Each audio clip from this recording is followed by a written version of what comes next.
ഡൽഹിയിൽ വായു മലിനീകരണം രൂക്ഷമാവുകയാണ്. മലിനീകരണ തോത് ക്രമാതീതമായതോടെ പൊതുജനങ്ങളുടെ ആരോഗ്യം കൂടുതൽ ആശങ്കയിൽ. ഔട്ട്ഡോർ കായിക വിനോദങ്ങൾ നിയന്ത്രിക്കണമെന്ന് സ്കൂളുകൾക്ക് നിർദ്ദേശം നൽകിയിട്ടുണ്ട്.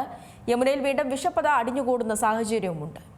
ഡൽഹിയിൽ വായു ഗുണനിലവാരം വളരെ മോശം വിഭാഗത്തിൽ തുടരുകയാണ്. 362 ഇന്ന് രേഖപ്പെടുത്തിയ ശരാശരി AQI. ഇതിന്റെ പശ്ചാത്തലത്തിൽ ഔട്ട്ഡോർ കായിക വിനോദങ്ങൾ നിയന്ത്രിക്കണമെന്ന് സ്കൂളുകൾക്ക് നിർദ്ദേശം നൽകിയിട്ടുണ്ട്. മാത്രമല്ല, യമുനയിൽ വീണ്ടും വിഷപ്പത അടിഞ്ഞുകൂടുന്ന സാഹചര്യമാണുള്ളത്. ഛഠ് പൂജ സമയത്ത് രാസവസ്തുക്കൾ തളിച്ച് പത നീക്കം ചെയ്തിരുന്നു. വീണ്ടും പതയടിഞ്ഞ സാഹചര്യത്തിൽ സ്പീഡ് ബോട്ടുകൾ ഇറക്കി പത മാറ്റാനാണ് നീക്കം. ബോട്ടുകൾ വിഷപ്പതയ്ക്ക് മുകളിലൂടെ ഓടിച്ച് പത അലിയിച്ചു കളയാനാണ് ശ്രമം. അതേസമയം മലിനീകരണ തോത് ക്രമാതീതമായതോടെ പൊതുജനങ്ങളുടെ ആരോഗ്യകാര്യത്തിൽ ആശങ്ക ഉയരുകയാണ്. കഴിഞ്ഞ ദിവസമാണ് സ്കൂൾ തലത്തിലുള്ള കായിക പരിപാടികൾ മാറ്റിവെക്കണമെന്ന് സുപ്രീംകോടതി വ്യക്തമാക്കിയത്. മുതിർന്നവർ പോലും വീടിനുള്ളിൽ തന്നെ തുടരണമെന്നാണ് നിർദ്ദേശം. അശുദ്ധവായു ശ്വസിക്കുന്നത് ശ്വാസകോശത്തെ ബാധിക്കും. ഒപ്പം ആസ്മയ്ക്ക് കാരണമാവുകയും പ്രതിരോധശേഷി ദുർബലപ്പെടുത്തുകയും ചെയ്യുമെന്ന് പഠനങ്ങൾ പറയുന്നു. ഡൽഹിയിൽ പല ആളുകളിലും ആരോഗ്യ പ്രശ്നങ്ങൾ രൂക്ഷമാണ്. തുടർച്ചയായ ചുമയും ശ്വാസതടസ്സവും ഇൻഹേലറുകളുടെ ഉപയോഗം വർദ്ധിപ്പിച്ചുവെന്ന് റിപ്പോർട്ടുകൾ പറയുന്നു. National desk, C Malayalam news.